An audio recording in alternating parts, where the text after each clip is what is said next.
Hey, if you really want to get the ball going way out there, then what you need is supple quickness, not rigid slowness. So there's one key move that will trigger supple quickness for you. And let's get into that right after this.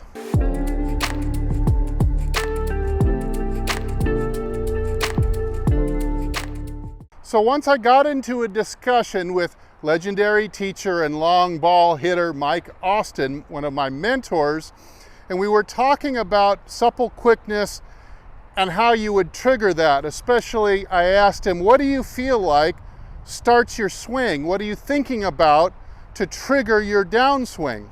I said, are you thinking about pushing off?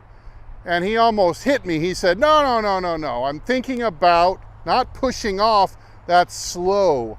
I want quick.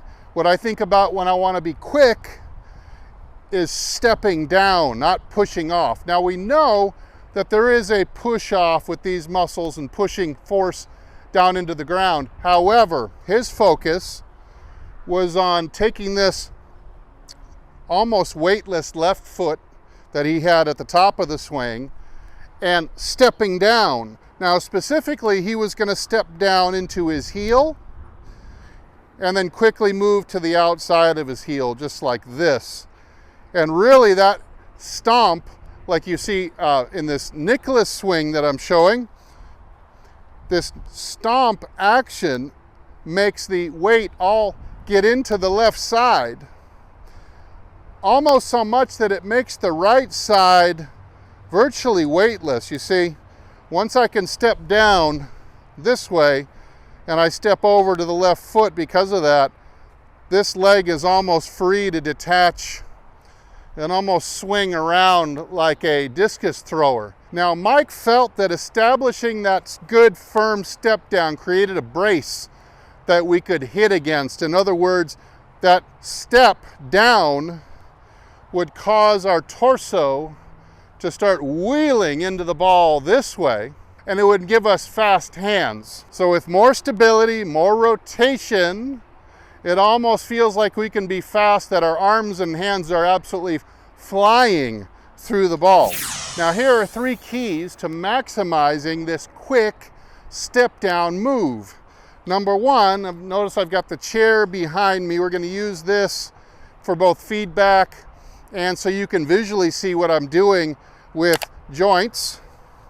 Number 1, if you're going to step down quickly this way, you've got to first unweight that foot. So you got to have to move a lot of weight of your body, about 75 or 80% of it, over onto the right heel.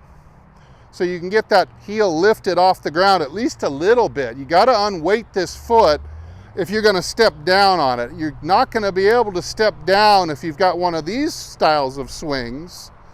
You maybe just have a little baby pressure shift, but the amount of force that you'll be able to put into the ground that way is not nearly as much as unweighting this so you can really step down hard. Now the second key is we've got to get the hips moving about 6 inches laterally. So as you step down, unweight the foot, step down, you're going to allow the hips to move towards the target or slide laterally about 6 inches. Now I'm not sure how this move ever got a bad rap. Everybody on tour laterally slides their hips towards the target at least 4 inches, and a lot of them, especially the longer hitters, will go closer to 6 inches.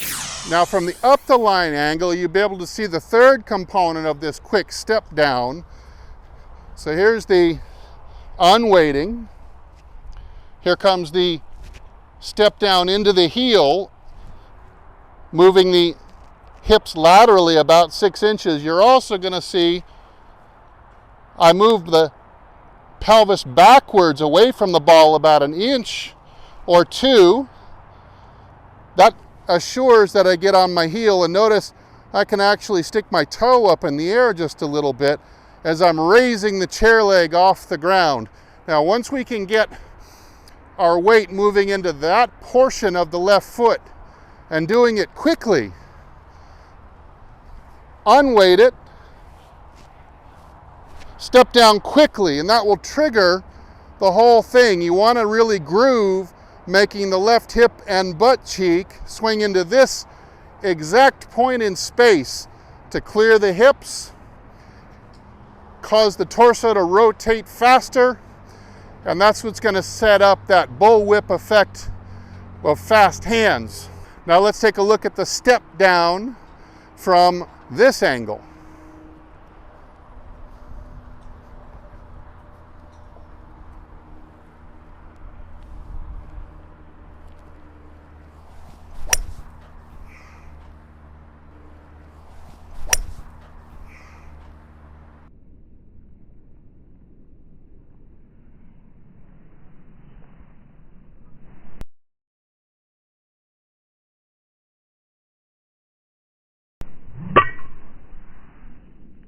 Now notice here in the slow-mo replay how at first I unweight the left foot so that I can quickly, in the change of directions, step down on it very quickly, driving my left hip to the post, stimulating the turn of the torso and making my hands turn into the ball very fast. When I add the whipping action to this quick step down onto the outside of the left heel, that's when I can start to create a large amount of club head speed, which hopefully will then turn into distance.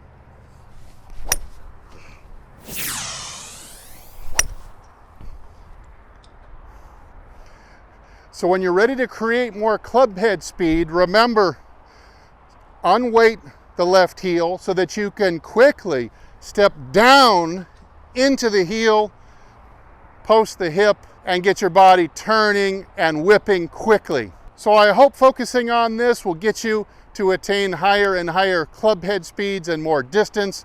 Thanks so much for watching. I'm Steve, and as usual, I'll either see you in the next video or I'll see you longer and straighter down the fairway. Everybody take good care.